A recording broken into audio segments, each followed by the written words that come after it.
台南安南区的和顺工业区是民间家己开发的工业区，内底嘛有一寡卖正的卖凉的店家。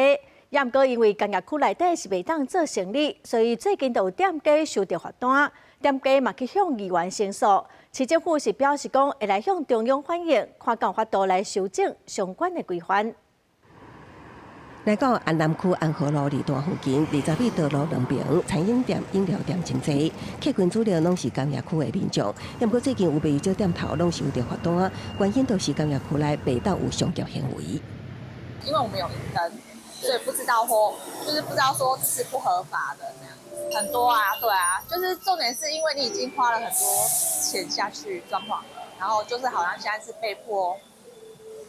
就是驱离这种，对，店家要做生意的啊，他怎么可能说什么这一边是工业区，你就不让他在这里生存，这样打乱了我们百姓的生计啊。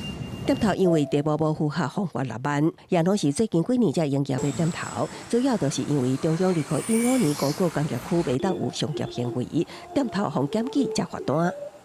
现在有些店家已经被罚了3次了。老实说，因为我们2年前就很努力过，都没办法解套。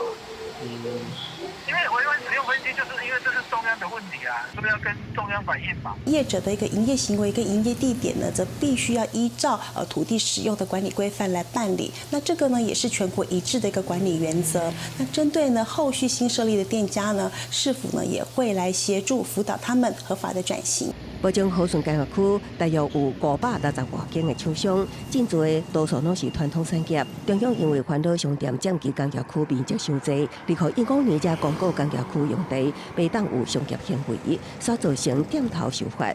后手市府也会阁向中央反映，敢会当修正相关规范。公视新闻采访报道。